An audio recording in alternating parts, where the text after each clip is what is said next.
কেশপুরে মন্দির দর্শনে শিউলি সাহা, বাইক মিছিল ও পথসভায় জমজমাট প্রচার। আসন্ন বিধানসভা নির্বাচনকে সামনে রেখে কেশপুরে জোর কদমে প্রচার শুরু করলেন তৃণমূল কংগ্রেস প্রার্থী শিউলি সাহা।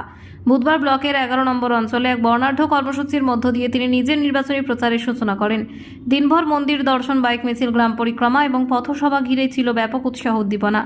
দিনের শুরুতেই থাউর গ্রামের ঐতিহাসিক শিব মন্দির এবং শীতলা মন্দিরে পুজো দিয়ে প্রচার অভিযান শুরু করেন প্রার্থী। এরপর ছুতারগেরা বাজার থেকে থাউরগ্রাম পর্যন্ত তৃণমূল কর্মী সমর্থকদের উদ্যোগে একটি বিশাল বাইক মিছিল সংগঠিত হয়। কয়েকশো সমর্থকের উপস্থিতিতে মিছিলটি এলাকায় ব্যাপক সাড়া ফেলে।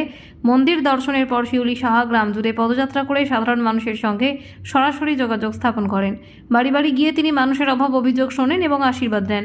প্রচারের শেষ পর্বে একটি পথসভার আয়োজন করা হয়, সেখানে তিনি নিজের বক্তব্য পেশ করেন।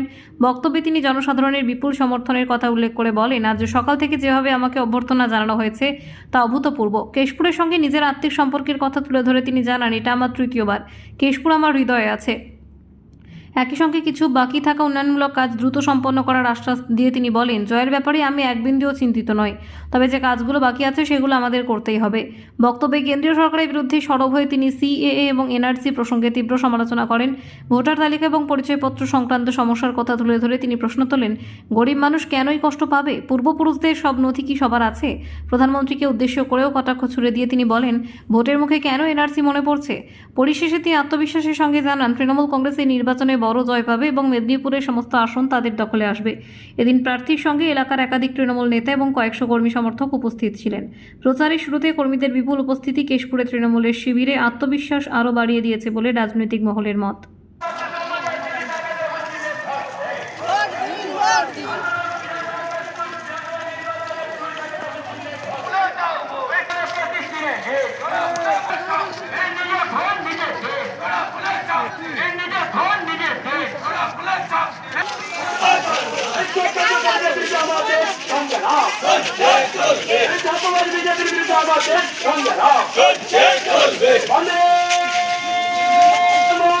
আমি আপনাদের অঞ্চলের নেতৃত্বের সঙ্গে কথা বলে যা যা করার সবটাই আমি করব। আমি আপনাদের কাছে করো জোরে অনুরোধ করব, রাগ, অভিমান, ক্ষোভ, বিদ্বেষ, হিংসা সবকে পরিহার করতে হবে। আমরা মানুষ, এটাই সব থেকে বড় কথা। সব ভুলে এই তৃণমূল কংগ্রেসের সিম্বল মমতা বন্দ্যোপাধ্যায়, অভিষেক ব্যানার্জি, সাইফুল, নিজাম, হারুন, আমাদের মলয় থেকে শুরু করে আপনারা জানেন আমার এখানে আদিবাসীরা থাকে।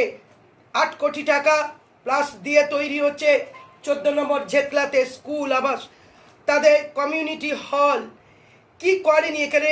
সমস্তটাই এই সরকার।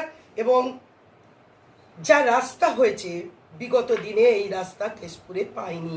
34 বছরের সরকারটাও করেনি, আর তার আগে তো হয়নি। সর্বোপরি মানুষের সেবার জন্য মুখ্যমন্ত্রীর মনে যে কেশপুর, তিনি আবার যেমন আমাকে পাঠিয়েছেন প্রতিদ্বন্দ্বিতা করার, তিনি আস্থা ভরসা রেখেছেন। আমি চিরকৃতজ্ঞতার কাছে এবং আমার নেতা অভিষেক বন্দ্যোপাধ্যায়ের কাছে আমাকে মনোনীত করেছেন। সঙ্গে সঙ্গে কেশপুরবাসীকে উপহার দিয়েছেন। আপনারা জানেন 50 বেডের হসপিটাল হয়েছে কেশপুর। আনন্দপুরে ইনডোর ছিল না, আনন্দপুর 10 বেডের ইনডোর হয়েছে। আগামী দিন আমাদের লক্ষ্য যা আছে, আমরা মামাটি মানুষের সরকারের হাত ধরে প্রত্যেকটা মানুষের জন্ম থেকে মৃত্যু পর্যন্ত